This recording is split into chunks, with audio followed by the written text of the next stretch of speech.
Assalamualaikum warahmatullahi wabarakatuh. Nama saya Sri Devisari. Pada pembahasan kali ini, saya akan membahas tentang silabus, mulai dari pengertian silabus, manfaat silabus, komponen silabus, prinsip pengembangan silabus, langkah-langkah pengembangan silabus, hal-hal yang harus diperhatikan dalam penilaian, serta contoh silabus. Pengertian silabus. Silabus adalah salah satu komponen perangkat pembelajaran dari rencana pembelajaran pada suatu kelompok mata pelajaran dengan tema tertentu yang mencakup standar kompetensi, kompetensi dasar, materi pembelajaran, indikator, penilaian, alokasi waktu, dan sumber belajar yang dikembangkan oleh setiap satuan pendidikan. Manfaat silabus. Silabus bermanfaat sebagai pedoman pengembangan perangkat pembelajaran lebih lanjut, mulai dari perencanaan, pengelolaan kegiatan pembelajaran, dan pengembangan penilaian. Silabus bermanfaat sebagai pedoman dalam pengembangan pembelajaran lebih lanjut, seperti pembuatan rencana pembelajaran, pengelolaan kegiatan pembelajaran, dan pengembangan sistem penilaian. Silabus merupakan sumber pokok dalam penyusunan rencana pembelajaran, kait rencana pembelajaran untuk suatu standar kompetensi maupun kompetensi dasar. Berikut ada beberapa komponen yang harus ada dalam silabus. Yang pertama, mata pelajaran. Langkah yang harus dipersiapkan untuk mencapai standar kompetensi kelulusan. Yang kedua, identitas sekolah. Memuat nama satuan pendidikan dan kelas. Yang ketiga, kompetensi inti atau KI merupakan gambaran mengenai kompetensi dalam aspek sikap, pengetahuan, dan keterampilan yang harus dipelajari oleh peserta didik untuk jenjang sekolah, kelas, dan mata pelajaran. Yang keempat, kompetensi dasar atau KD merupakan kemampuan spesifik yang mencakup sikap, pengetahuan, dan keterampilan yang terkait muatan atau mata pelajaran. Yang kelima, indikator pencapaian kompetensi adalah perilaku yang dapat diukur atau diamati untuk menunjukkan ketercapaian kompetensi dasar tertentu yang menjadi acuan penilaian mata pelajaran. Selanjutnya, materi pokok memuat fakta, konsep, prinsip, dan prosedur yang relevan dan ditulis dalam bentuk butir-butir sesuai dengan rumusan indikator pencapaian kompetensi. Selanjutnya, pembelajaran adalah kegiatan yang dilakukan oleh pendidik dan peserta didik untuk mencapai kompetensi yang diharapkan. Selanjutnya itu penilaian, merupakan proses pengumpulan dan pengolahan informasi untuk menentukan pencapaian hasil belajar peserta didik. Selanjutnya, alokasi waktu sesuai dengan jumlah jam pelajaran dalam struktur kurikulum untuk satu semester atau 1 tahun. Yang terakhir yaitu sumber belajar, dapat berupa buku, media cetak dan elektronik, alam sekitar atau sumber belajar lain yang relevan. Prinsip pengembangan silabus. Silabus dapat dikembangkan dengan memperhatikan prinsip-prinsip berikut. Yang pertama, ilmiah. Keseluruhan materi dan kegiatan yang menjadi muatan dalam silabus harus benar dan dapat dipertanggungjawabkan secara keilmuan. Yang kedua, relevan. Cakupan, kedalaman, tingkat kesukaran, dan urutan penyajian materi dalam silabus sesuai dengan tingkat perkembangan fisik, intelektual, sosial, emosional, dan spiritual peserta didik. Yang ketiga, sistematis. Komponen-komponen silabus harus saling berhubungan secara fungsional dalam mencapai kompetensi. Yang keempat, konsisten. Silabus harus memperlihatkan adanya hubungan yang konsisten antara kompetensi dasar, indikator, materi pokok, pengalaman belajar, sumber belajar, dan sistem penilaian. Yang kelima, memadai. Cakupan indikator, materi pokok, pengalaman belajar, sumber belajar, dan sistem penilaian pada silabus cukup untuk menunjang pencapaian kompetensi dasar. Yang keenam, aktual dan kontekstual.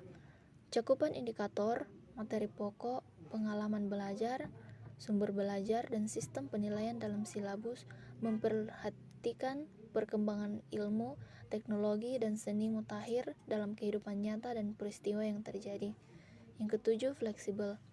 Keseluruhan komponen silabus dapat mengakomodasi keragaman peserta didik, pendidik, serta dinamika perubahan yang terjadi di sekolah dan tuntutan masyarakat. Yang terakhir yaitu menyeluruh. Komponen silabus mencakup keseluruhan ranah kompetensi yaitu kognitif, efektif dan psikomotorik. Langkah-langkah pengembangan silabus. Silabus dikembangkan melalui langkah-langkah sebagai berikut. Yang pertama, mengkaji kompetensi inti dan kompetensi dasar. Hal-hal yang perlu diperhatikan dalam mengkaji kompetensi inti dan kompetensi dasar sebagai berikut. Yang pertama, urutan KI dan KD berdasarkan hierarki konsep disiplin ilmu dan atau tingkat kesulitan materi tidak harus selalu sesuai dengan urutan yang ada di standar isi. Kemudian, keterkaitan antara kompetensi inti dan kompetensi dasar dalam mata pelajaran. Kemudian, keterkaitan antara kompetensi inti dan kompetensi dasar antar mata pelajaran. Yang kedua, mengidentifikasi materi pokok pelajaran.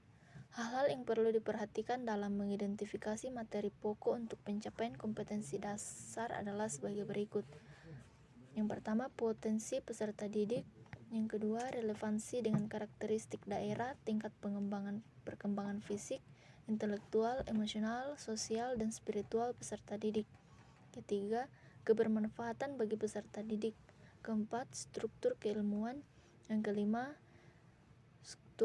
seksualitas, kedalaman, dan keluasan materi pembelajaran.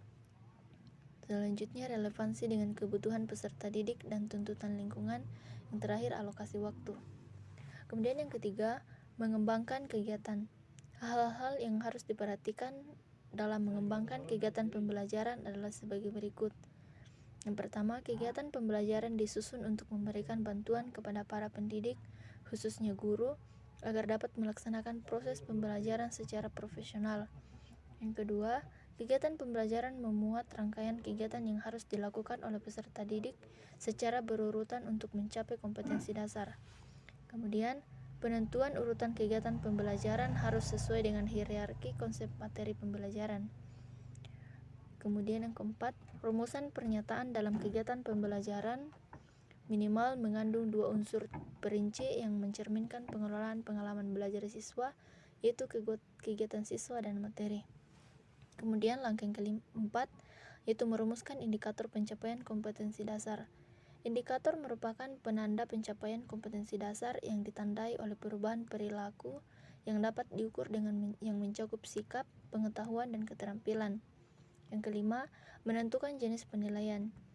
Penilaian pencapaian kompetensi dasar peserta didik dilakukan berdasarkan indikator yang sudah ditetapkan. Penilaian dilakukan dengan menggunakan tes dan non-tes dalam bentuk tertulis maupun lisan, pengalaman kinerja, pengamatan kinerja, pengukuran sikap, penilaian hasil karya berupa tugas, proyek dan atau produk, penggunaan portofolio dan penilaian diri. Yang keenam, yaitu menentukan alokasi waktu. Penentuan alokasi waktu pada setiap kompetensi dasar didasarkan pada jumlah minggu efektif dan alokasi waktu mata pelajaran per minggu dengan mempertimbangkan jumlah kompetensi dasar, keluasan kedalaman, tingkat kesulitan, dan tingkat kepentingan kompetensi dasar. Yang terakhir yaitu menentukan sumber belajar.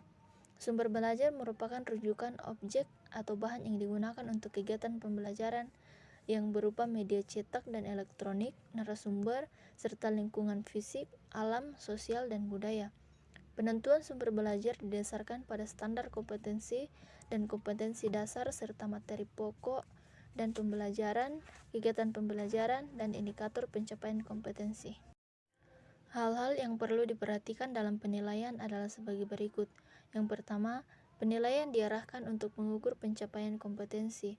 Yang kedua, penilaian menggunakan acuan kriteria, yaitu berdasarkan apa yang bisa dilakukan peserta didik setelah mengikuti proses pembelajaran dan bukan untuk menentukan posisi seorang terhadap kelompoknya.